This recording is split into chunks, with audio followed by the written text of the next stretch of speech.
lahat. Blessed morning to everyone. Pakibati nyo nga po ang inyong katabi. At alam ko po, meron po tayong mga bagong kasama ngayon.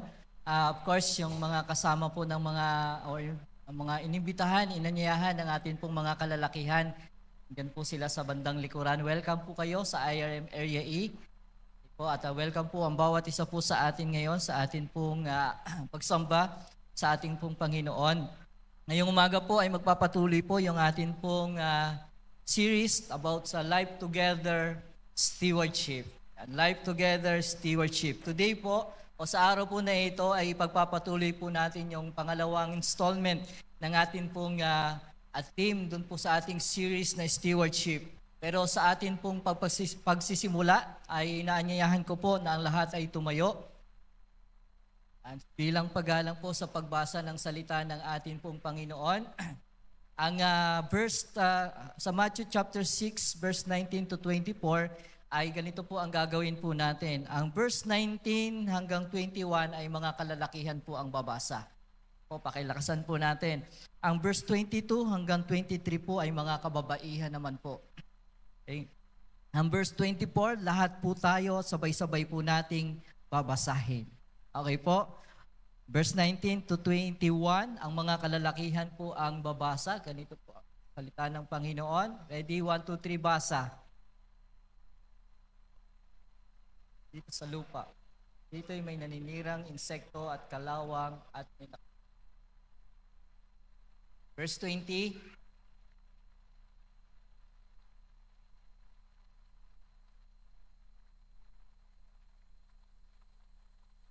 Verse 21.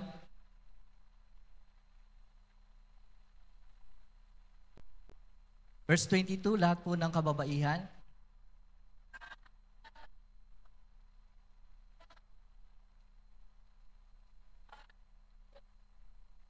Verse 23.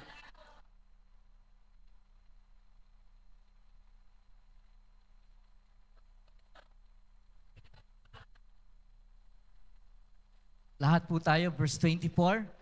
Walang aliping makapaglilingkod sa dalawang Panginoon, kapagkat kapopuotan niya ang isa at ibigin ng ikalawa. Paglilingkuran ng tapat ang isa at hahamakin ng ikalawa. Hindi niyo maaaring paglingkuran ng pareho ang Diyos at ang kayamanan. Manalangin po tayo. Aming Diyos, sa umaga pong ito, hinihiling po namin ang malayang pagkilos ng iyong banal na Espiritu sa bawat isa po sa amin. Maging sa inyo pong sa mga nakasama po naming bago sa umaga pong ito, hinihiling ko po, Panginoon, na mangusap ka po sa puso po nila. Maunawaan mo o ikayo po ang magpaunawa sa kanila ng iyong mga salita sa bawat isa po sa aming Panginoon. Dalangin ko po ang pagtuturo ng iyong banal na Espiritu upang ang iyong mga salitang ito ay talaga pong bumago sa amin pong mga buhay at pananaw. Purihin po ang iyong dakilang pangalan sa pangalang banal ng amin pong Panginoong Hesus. Amen. Maaari na po tayo makaupo. Maraming salamat po.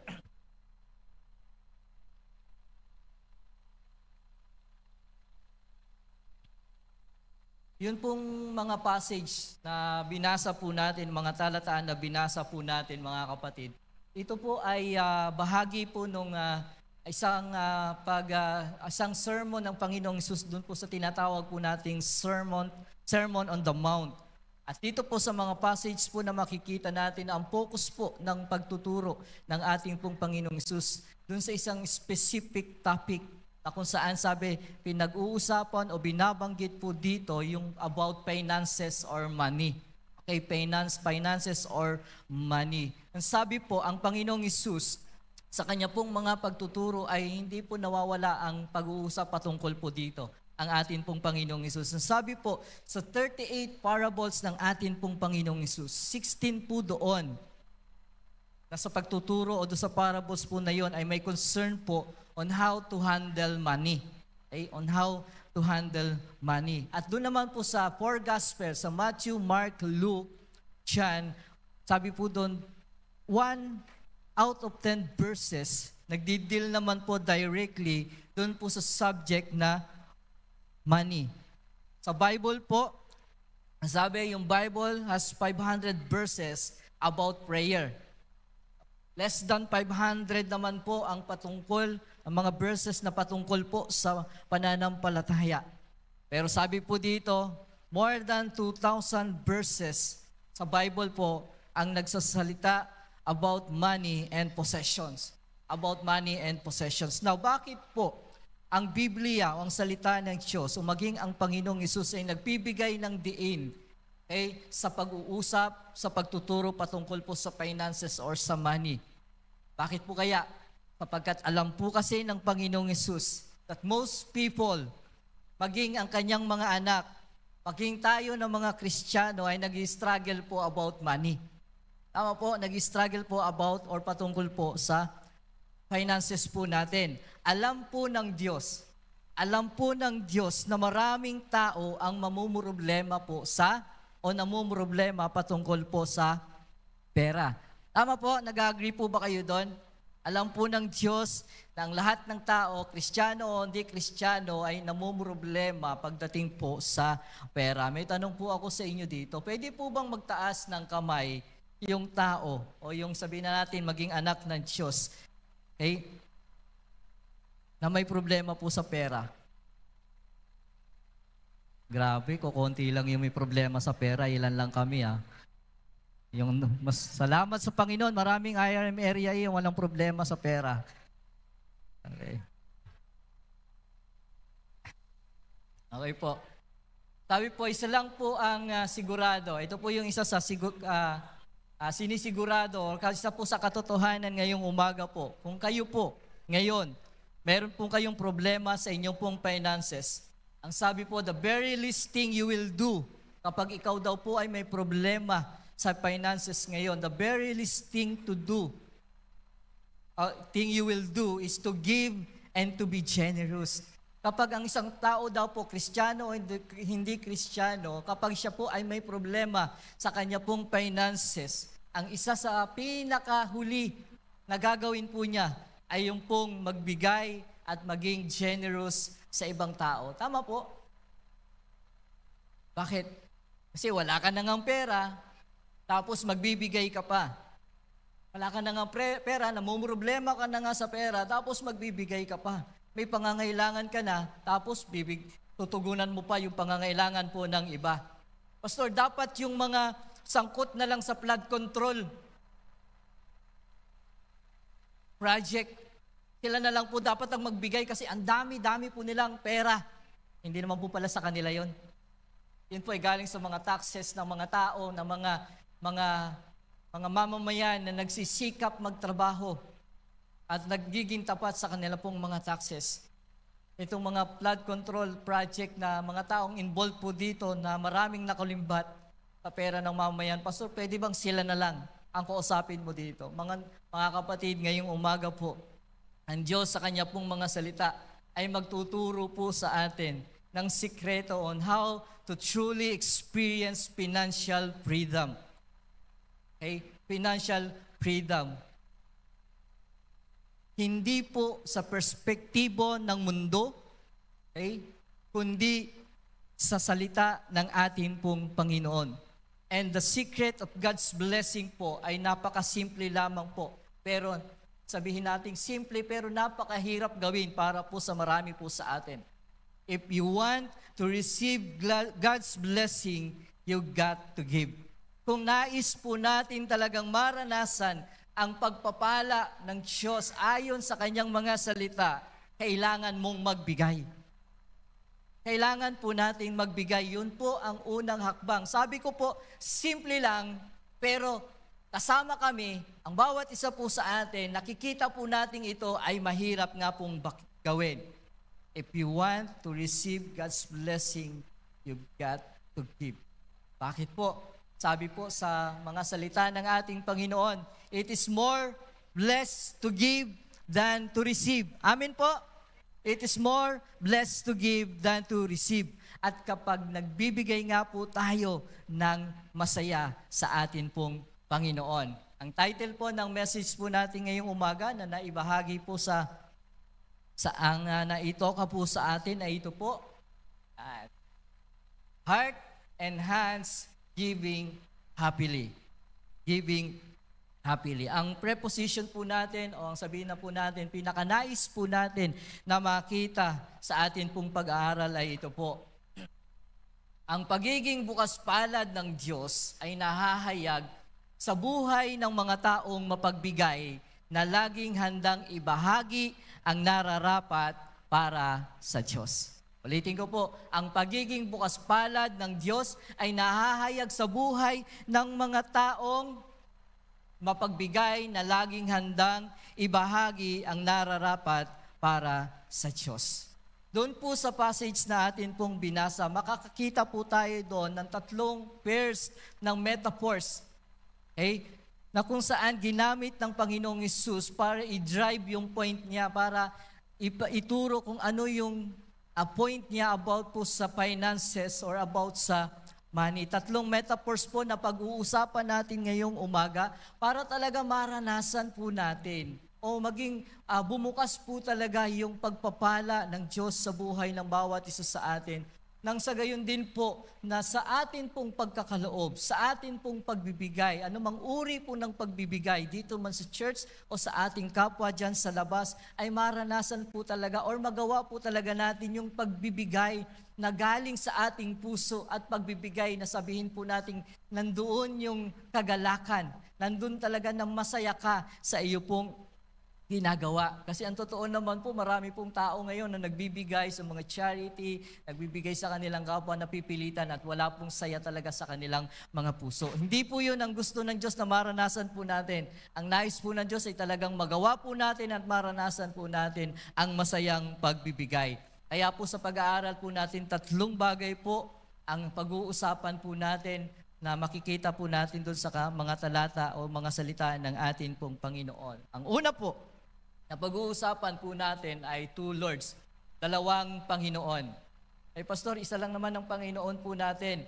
Ay po, yun nga po ang danger po ng buhay na talagang hindi nakaayon sa salita ng Panginoon. Akala po natin, isa lang ang Panginoon natin, pero 2 na pala yung Panginoon natin. 2 na pala yung pinaglilingkuran natin. Now, who are you serving? Sino po ang atin pong pinaglilingkuran? Ito po ay isang tanong na maganda pong pag-usapan din po natin ngayong umaga. In Matthew chapter 6 verse 24, sabi po diyan, Matthew chapter 6 verse 24, walang aliping makapaglilingkod sa 2 Panginoon, sapagkat kapupuotan niya ang isa at iibigin ang ikalawa. Paglilingkuran ng tapat ang isa at hahamakin ang ikalawa. Hindi ninyo maaaring paglingkuran ng pareho ang Diyos at ang kayamanan. Ang Diyos at ang kayamanan. Yung word po dyan na kayamanan, no, sa translation po ng King James Version, ang sabi po doon ay mammon. Mammon. At sa Biblia po, yung salitang mammon, meron po siyang 2 pakahulugan. Tingnan po natin, 2 pakahulugan po ng mammon, ayon po sa salita ng Diyos. Sa Hebrew po, sabi po, ang ibig sabihin po ng mammon, anything you treasure dearly in your heart. Anything you treasure dearly in your heart. Pangalawa po, sa Greek language naman po, the word mammon pertains, sabi po dyan, to an individual's treasure. Sabi dyan, a treasure where you put your complete trust and confidence. So yun po yung ibig sabihin ng mammon sa 2 language po na ito. So yung mammon po, tingnan po natin na yung mammon, pwede pong ito ay tumutukoy doon po sa finances o sa pera po natin. Pwede pong ito ay tumutukoy doon po sa mga material na bagay na meron po tayo o na-acquire po natin sa mundong ito. Pwedeng yung mammon po natin, yung relationship na meron po tayo. Or it could be yung skills natin and intelligence na meron po tayo na galing din naman po sa atin pong Panginoon. Sabi po, ang isang tao, tiningnan po natin, ayon po dito sa mga pakahulugan po na ito, ang isang tao, di maaari na magkaroon ng 2 objects of complete trust. Hindi po pwedeng nag-trust ka, nagtitiwala ka sa Panginoon, then nagtitiwala ka din sa tao o doon sa kayamanan. Hindi po pwedeng dalawa yung pinagtitiwalaan mo ng buhay mo. Hindi po pwedeng dalawa yung pinagsasandigan ng buhay mo.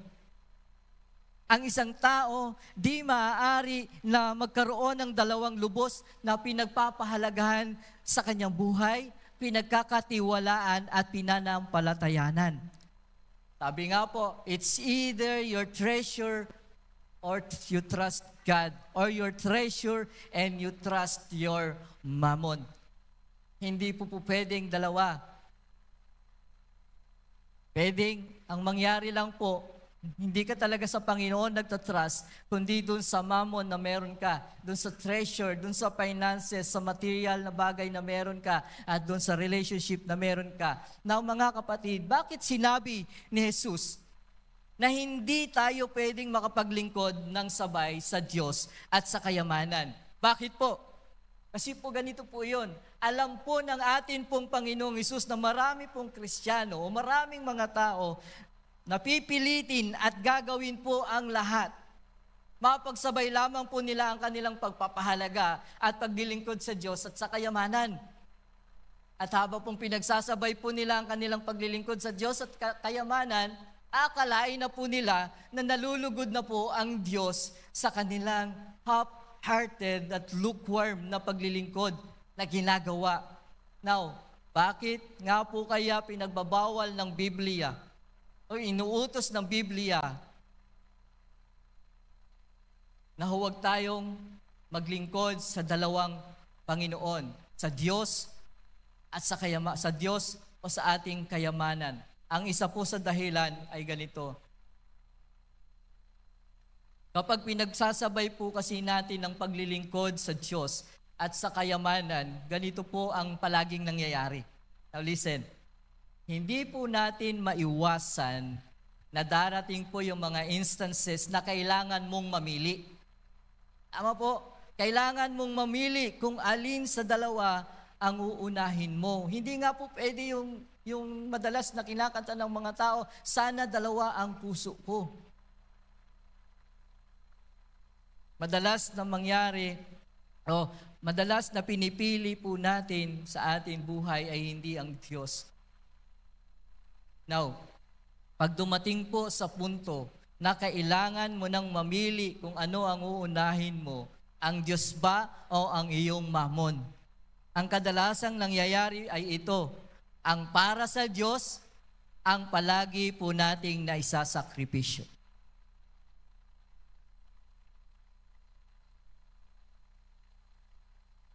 Yun po ang masakit na katotohanan. Ang palaging sa Diyos, ang atin pong naisasakripisyo. Ang inuuna po natin, ang ating kayamanan at hindi ang Diyos. Ang pinaprioritize po natin, ang ating trabaho o negosyo at hindi ang Diyos. Ang mga inuuna po natin, ang lakad ng ating pamilya, ang family outing natin, ang ating personal relaxation time at hindi ang pagsamba tuwing araw po ng linggo o ng linggo ng umaga. At ang palagi po nating paboritong katwiran ay ito, naiintindihan naman ako ng Panginoon. Mga kapatid, hindi po sa lahat ng pagkakataon tayo ang dapat na iniintindi ng Diyos. As faithful servant and stewards of God, tayo po dapat ang umuunawa at palaging nagpapasailalim sa kung ano ang kagustuhan ng Diyos. Pwede po ba akong magtanong sa inyo ng isang simpleng tanong, pero isang seryosong katanungan? Sa buhay niyo po ngayon, sino po ang inyo pong pinaglilingkuran? Or ano po ang inyong pinaglilingkuran? Full-time po ba kayo sa Diyos? Or part-timer lang kayo sa Kanya? Sapagkat full-time po kayo in loving and serving your mammon. Sinabi ni Jesus, hindi kayo makapaglilingkod ng sabay sa Diyos at kayamanan. sa Diyos at kayamanan. Maaari pong ang bawat isa po sa atin talaga, nandun yung kagustuhan na i-prioritize si God. Pero merong bagay sa buhay po ninyo na pinaprioritize nyo higit dun sa relationship na meron kayo sa ating Panginoong Hesus. Wala naman pong duda. Totoo naman po na yung family po natin ay importante. Yung pag-earn ng money is important. Yung pag-aaral ng mga kabataan ay importante. Yung paghahanap buhay ng marami sa atin, pagtatrabaho, ay mahalaga. Yung personal needs natin ay importante yan. But church, don't make them your mammons. Huwag natin gawing Panginoon ang mga bagay na binanggit ko. If your love to God, kung ang pag-ibig mo sa Diyos ay pangalawa lamang sa pag-ibig mo sa iyong mammon, then the Lord is not glorified with your life. Kung nakikita po sa buhay po nating higit po nating minamahal, higit po nating pinagbubuhusan ng ating panahon at lakas ang mga bagay sa mundong ito, yung finances natin, yung material things na meron po tayo, the Lord is not glorified sa buhay ng bawat isa po sa atin. Mga kapatid, sino po ang ating pinaglilingkuran? Ang Diyos po ba o kayamanan? Ang sagot na dapat po na makita po sa atin pong mga puso ay dapat ang atin pong Panginoon. Bakit po? Bakit ang Panginoon ang dapat na makita sa puso natin na siya lang talaga ang ating pinaglilingkuran? Sapagkat ito po ang susi, mga kapatid, ito po ang susi para maranasan natin ang biyaya at mayamang pagkakaloob po ng Diyos.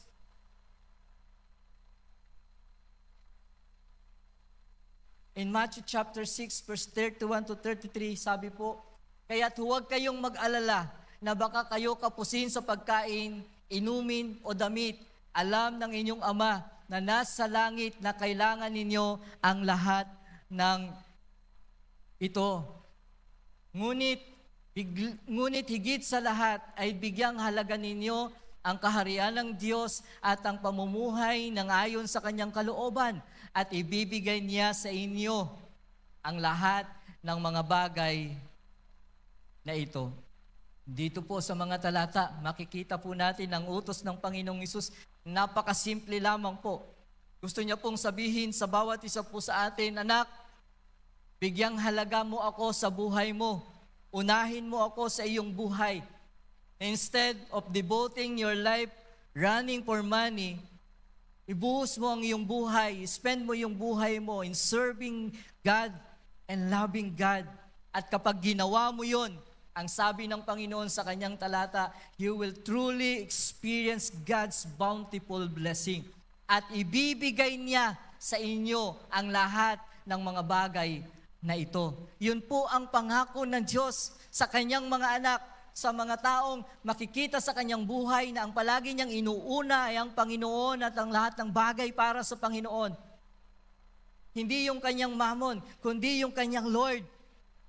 Again, mga kapatid, who are you serving? Sino po ang inuuna po natin o nauuna po sa buhay natin? So yun po yung unang puntos ng atin pong pag-aaral, to Lords. Nawa po, ang matagpuan ng Panginoong Hesus sa puso natin, siya lang ang nag-iisang Panginoon at pinaglilingkuran po ng bawat isa po sa atin. Ang pangalawa po, natitingnan po natin sa atin pong pag-aaral, two kinds of eyes. Pakitingnan nga po yung mata ng inyong katabi. Ilan po yung mata niyan? Dalawa po. Meron po bang tatlo yung mata dyan? Yung sinasabi po nila, Pastor, ako meron ako, may third eye ako, Pastor eh. Nakakita ako ng kung ano-ano. Two kinds of eyes. Ang tanong po natin dyan, do you have good or bad eyes? Pastor, ang meron lang po ako ngayon, sore eyes.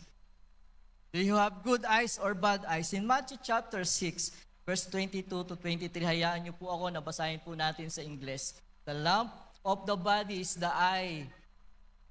If therefore your eye is good, your whole body will be full of light. But if your eye is bad, your whole body will be full of darkness. Now, upang maunawaan po natin mga kapatid ng malinaw, yung tinutukoy ng Panginoong Hesus dito sa mga talatang mga talata pong ito, titingnan po natin saglit yung cultural context po ng talata pong ito. Sa Jewish culture po, sa mga kultura po ng mga Hudyo, yung praise po na good eyes, ito po ay metaphor. Ulitin ko po, sa kultura ng mga Hudyo, yung praise po na good eyes ay metaphor po ito for generosity. Metaphor po ito for generosity. A person with good eyes, ang big sabihin po ng metaphor po na ito, ng good eyes, a person with good eyes is a generous person. Siya po yung generous person. A generous person had good eyes. Bakit po? Dahil ang kanyang paningin ay hindi po fixated o hindi nakapokus lamang doon sa blessing o pagpapala ng Diyos sa kanya. So sila po yung tao na sabihin nating may good eyes. Yung paningin po nila, hindi lamang po nakatuon sa pagpapala ng Diyos sa kanila. Sa halip, ang kanila pong mga paningin o yung focus po nila ay doon po sa Diyos na nagbibigay ng pagpapala po sa kanila. Kasi marami pong mga tao ngayon, nakakalungkot isipin at tingnan na ang nakikita na lamang po nila sa relasyon na meron sila ay yung pagpapalang nanggagaling sa Diyos. Pero hindi naman talaga nakatuon ang kanilang buhay at puso. Saan? Sa tunay na nagbibigay ng pagpapala. At yun po ang dahilan kung bakit ang isang taong may mabuting paningin ay nagiging maluwag po sa kanya. Ang isang taong nakatuon sa blesser, hindi sa blessing, siya po yung taong nagiging maluwag ang pagbibigay at pagbabahagi ng pagpapala po sa iba. Siya po yung taong masayang nagbibigay.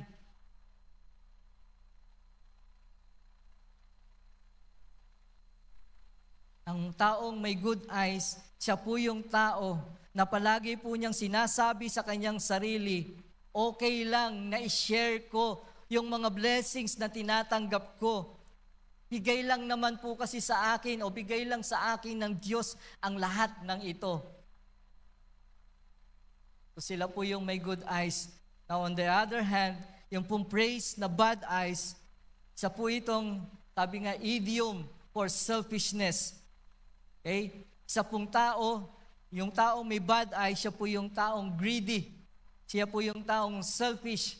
Siya po yung taong na laging iniisip niya ay ang kanyang sarili lamang. Nagiging mabigat para sa kanya. Para sa isang taong may masamang mata, nagiging mabigat sa kanya po ang pagbibigay. Instead of looking on the blesser, yung kanyang mga paningin nga po ay nakatuon, fixated po dun sa blessings lamang. Kaya ito pong taong may masamang mata or paningin, nagiging selfish nga po sila, nagiging materialistic po sila, nagiging greedy po ang mga taong ito. Ang sinasabi po palagi nila sa kanilang sarili ay ganito, bakit ko sila bibigyan akin ito? Bakit ko isi-share sa kanila? Pinaghirapan ko ito. I deserve this blessing dahil ang laki ng hirap ko upang matamo ang mga ito. Pero tingnan po natin yung sinasabi sa verse 22 ng Matthew chapter 6. Yung po binanggit ko kanina.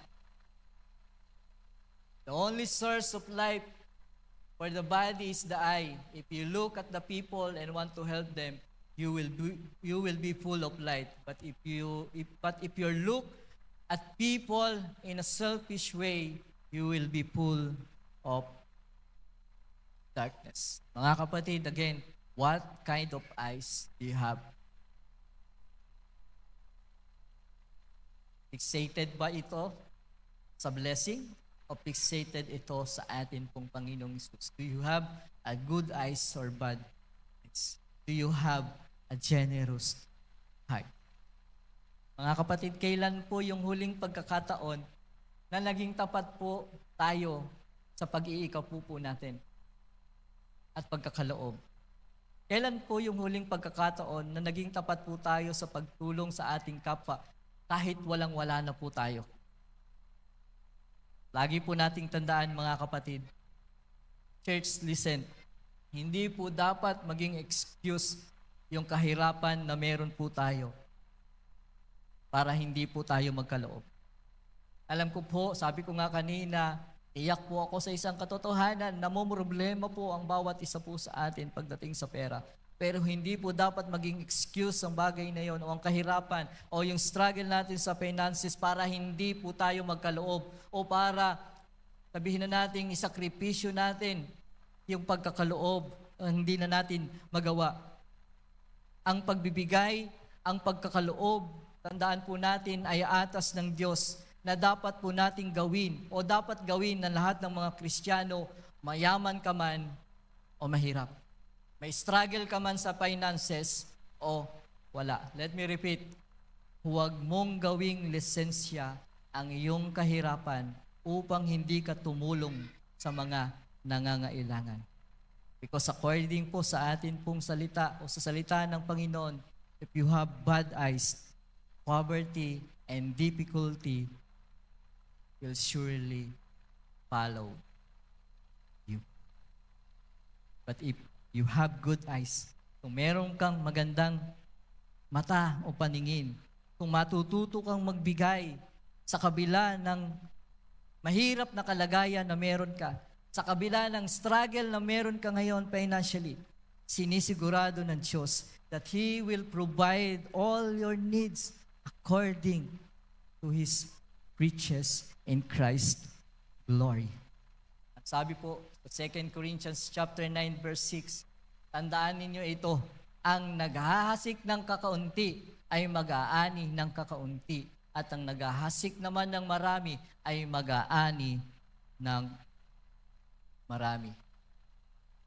Mga magulang, mga kapatid, mga kabataang naririto, dapat natin maunawaan na sa banal na ekonomiya po ng Diyos, ang kaginhawaan ay nasa pagbibigay po at ang paghihirap ay dumadapo sa taong may sakim na puso. Ang kaginhawaan ay nasa pagbibigay at ang paghihirap ay dumadapo sa taong may sakim na puso. Ito po yung biblical principle of giving. Ang sabi din po sa Kawikaan 28:22, siyang may masamang mata ay nagmamadali sa pagyaman at hindi nakakaalam na kasalatan ay darating sa kanya. Mga kapatid, hindi ko po inaalis ang aking sarili sa mga katotohanan pong ito. Huwag po nating makagawian na hingi lang tayo ng hingi sa Panginoon, natanggap lang tayo ng tanggap upang magpatuloy po ang daloy ng pagpapala ng Diyos. Tayo naman po ang magbigay sa kaharian ng Panginoon. Dahil ang sikreto ng pinagpalang buhay ay wala po sa pagtanggap, kundi nasa pagbibigay. Amen po. Ulitin natin yung sinabi sa mga gawa, it is more blessed to give than to receive. Ito po yung sinasabi sa Acts 20:35. And remember the words of the Lord Jesus Christ. Sino daw po, ang kaninong salita yung dapat nating alalahanin sa panahon po na tulad ng pinag-uusapan natin? Sinabi po niya, it is more blessed to give than to receive. Ang disenyo po ng Diyos sa bawat isa po na kanyang mga anak is not only to receive but also to give. Not just to ask blessing but also to share our blessings. Not only to earn money but also to give and share our resources. Hindi po payamanan, hindi po palakihan ng income, kundi palakihan ng puso at pananampalataya sa Diyos.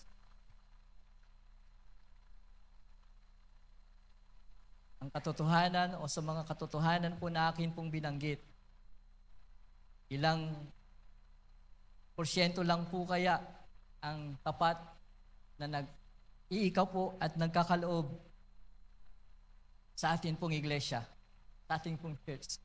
Yung iba siguro, pinagpapalagay po natin na hindi pa nila lubos na nauunawaan ng bagay po na ito. Kaya ngayong umaga po ay pinauunawa ng Diyos po sa atin. Paring may mga kapatid pa talaga tayo na nasa stage ng pag-aaral. Okay? Nasa panibago o nasa pagiging bago pa sa kanilang pananampalataya, di pa lubos na nauunawaan ang bagay po na ito. At kaya po nais ng Diyos na marinig po ninyo ang bagay po na ito.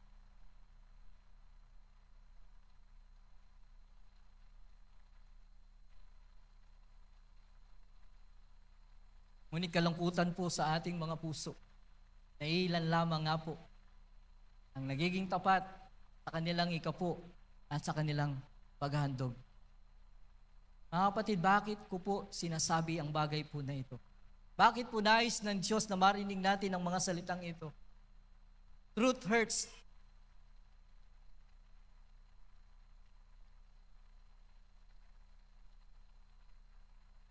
Bakit po natin pinag-aralan ang bagay po na ito?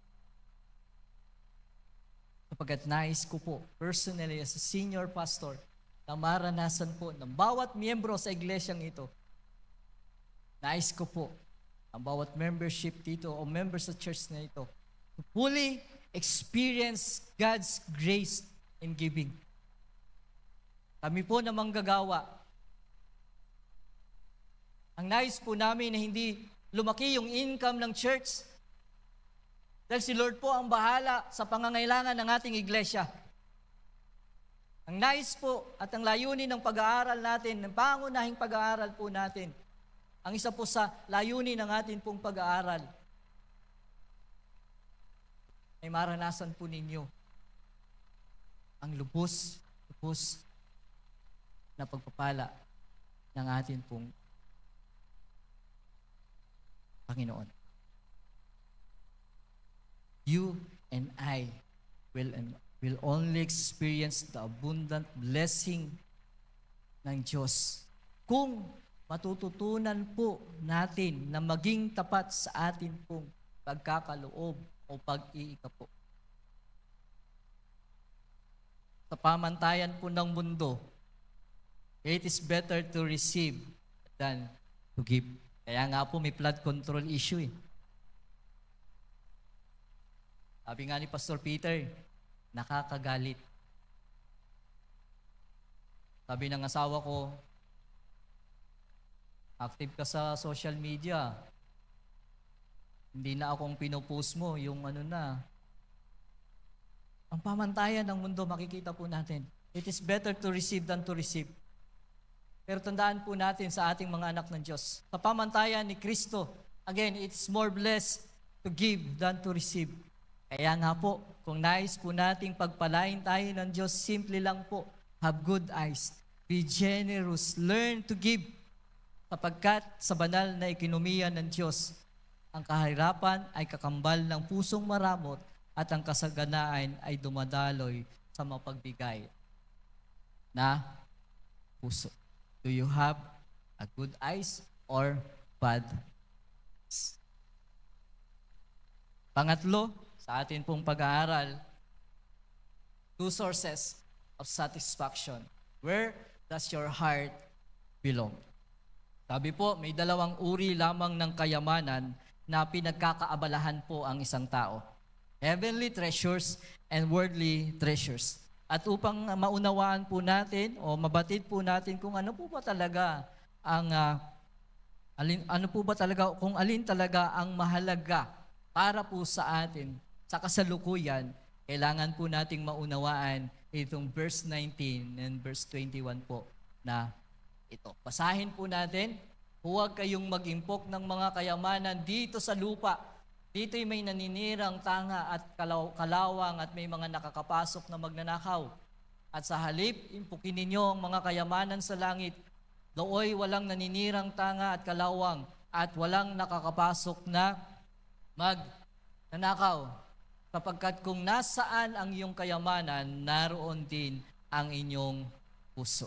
Now, gusto ko pong bigyan natin ng tuon o focus yung verse 21. Ang sabi diyan, sapagkat kung nasaan ang iyong kayamanan, naroon ang iyong puso. Bigyan po natin ng diin yung verse po na ito. Bakit po? This is very important. The way you spend your money reflects your priorities. Kung paano mo daw po in-spend, dinidispose yung pera or finances na meron ka, yun po ang nagpapakita kung anong prioridad meron ka.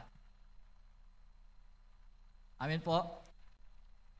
Kung paano nyo ginagastos yung mga treasures, finances na meron kayo, nagre-reflect po yun kung anong klaseng puso o prioridad meron ka. Your spending habit determines what is truly important to your life.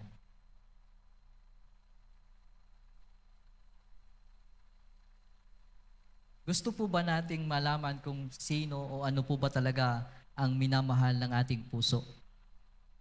Upang malaman po natin kung ano o sino talaga ang minamahal ng ating puso, tingnan po natin kung saan napupunta ang kayamanan na meron ka. Try to observe po yung atin pong mga sarili. Try to observe yung atin pong buhay. Para po sa isang magulang, sa kanya po, sa mga magulang, hindi po magiging mabigat para sa inyo o para po sa atin na kahit na gumastos tayo ng malaki para sa ating mga anak. Tama po? Ganun po ba kayo? Walang issue sa inyo yun na kahit na gumastos kayo ng malaki sa inyong mga anak. Umabot man sa punto na kahit walang-wala na tayo, hanggat kaya, ibibigay natin ang pangangailangan. Yung pangangailangan yung pangangailangan ng ating pamilya, ng ating mga anak. Bakit mo ginagawa yon? Dahil mahal mo sila. Dahil mahal natin sila. Hindi natin pwedeng questionin yung mga magulang na ginagawa ang lahat para sa kanilang anak. Ginagawa kasi nila yon kasi mahal nila ang kanilang anak, mahal nila ang kanilang pamilya. Ibibigay natin ang pangangailangan nila dahil mahal natin sila, dahil prioridad natin sila. Tama po? Sa mga kalalakihan na nagtatrabaho, di po ba, tuwing kailan po ba sweldo ng mga kalalakihan ngayon? Kinsenas? Katapusan, ano po? Alam na, yung mga nanay pa, yung mga asawang babae pa lang dapat kong tanungin, kailan po sweldo ng inyong mga asawa?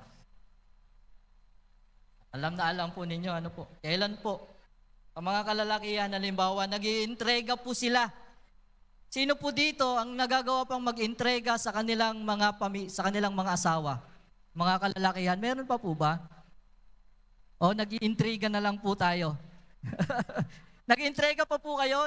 Yung nagbibigay pa po kayo sa inyong asawa, pag uwi mo, ito yung, mahal, ito yung kinita ko, ito yung sa trabaho man o sa hanap buhay na meron ka.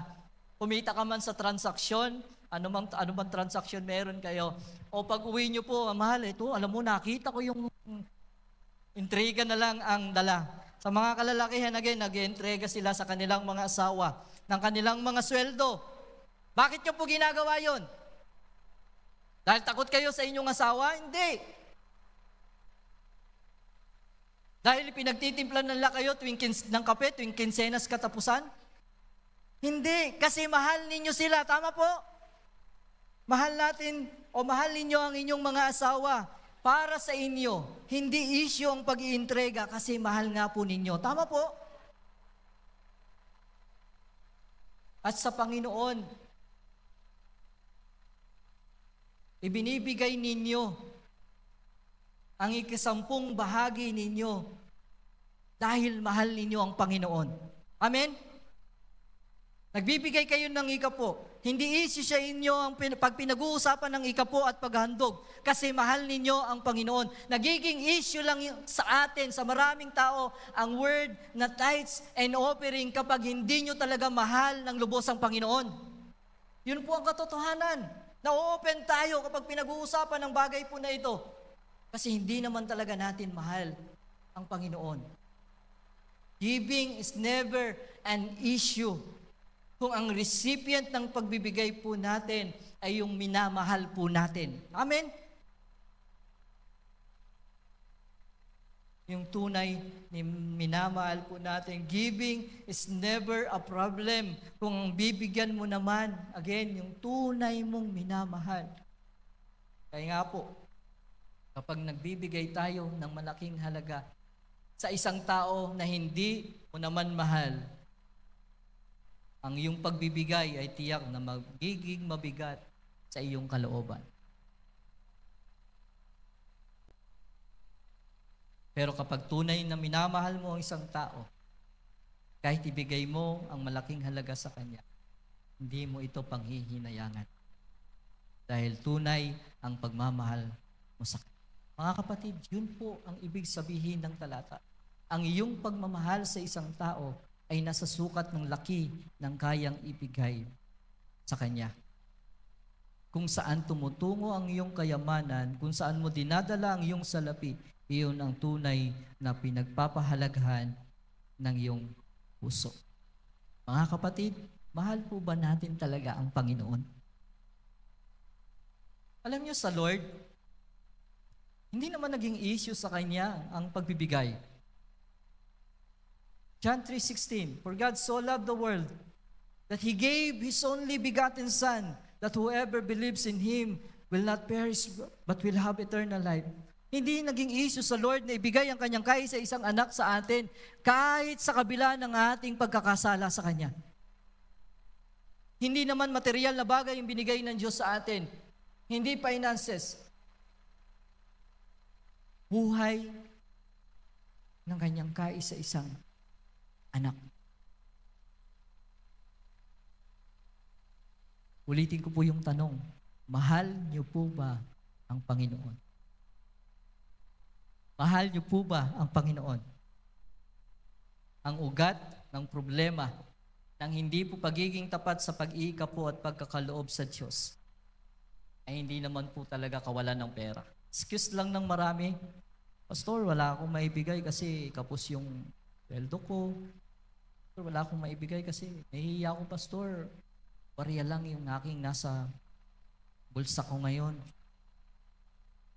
Hindi po ang problema, ang ugat, o problema sa pera, ang ugat ng hindi pagiging tapat sa pagkakaloob sa Panginoon. Hindi po ang kawalan ng pera.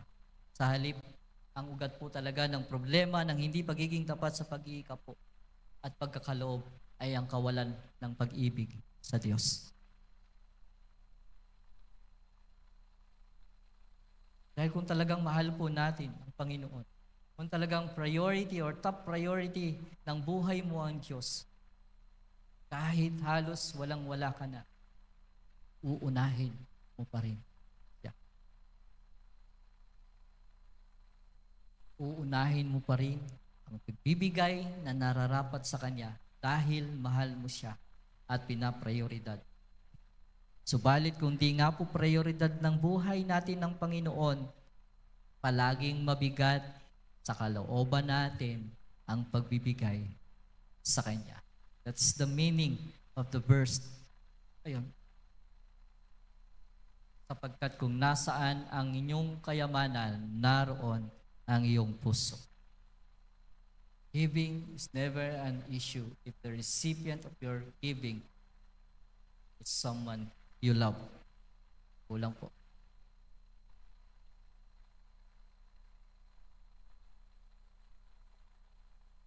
Giving and tithing is not a money problem.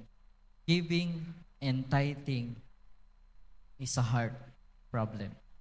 Problema po ito ng puso. It's not about having no money. Hindi ito patungkol sa kawalan ng pera mo dyan sa wallet mo.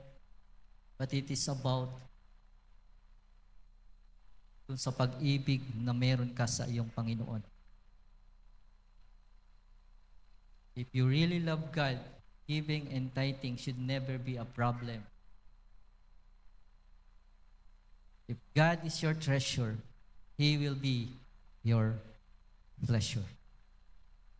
Nawa po, masabi nating lahat ng may buong kagalakan ang bagay po na ito. Christ Jesus, you're my real treasure. Panginoong Isus, ikaw ang tunay kong kayamanan. Kapag ganito na po ang kalagayan ng puso natin, yung pagbibigay at pag-iikap po ay hindi po magiging mabigat sa iyo. Maubos man ang pera mo sa pagkakaloob. Halimbawa lang, maubos ang pera mo, pero hindi man mangyayari po iyon. Halimbawa lang na maubos talaga ang pera mo dahil palagi kang nagkakaloob. Ang mahalaga para sa iyo, si Kristo, or okay lang na mawala ang lahat sa iyo, sapagkat ang tunay na yaman na meron ka ay si Jesucristo. Amen po. Panginoong Hesus, ikaw ang tunay na kayamanan ng aming buhay, wala nang iba, ikaw lamang. Sabi po sa Kawikaan chapter 3 verse 9 to 10. Parangalan mo si Yahweh sa pamamagitan ng iyong mga kayamanan, at mula sa iyong mga pinakamainam na ani siya ay iyuring handugan. Sa gayon, kamalig mo ay laging nag-aapaw, sisidlan ng inumin ay hindi nga matutuyuan. Sa atin pong pagtatapos, paano po natin matatanggap ang kabuuan ng pagpapala po ng Diyos? Paano po natin mararanasan talaga ang masayang pagbibigay? Serve God, not your mammon.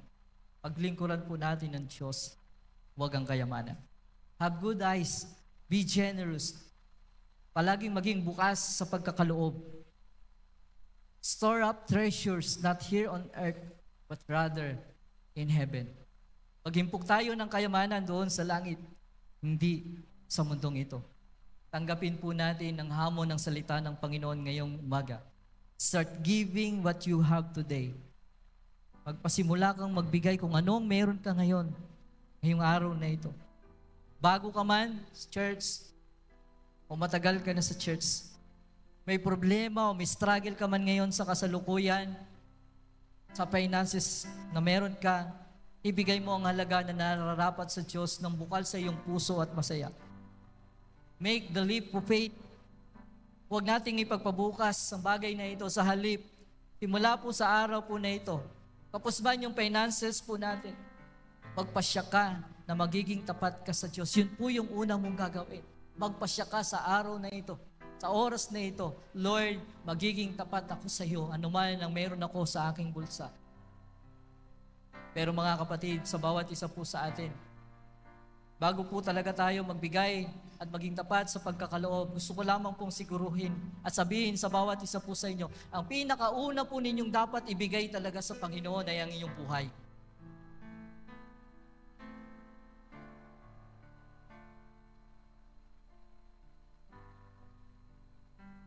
Yun po yung ginawa ng mga mananampalataya sa church sa Macedonia.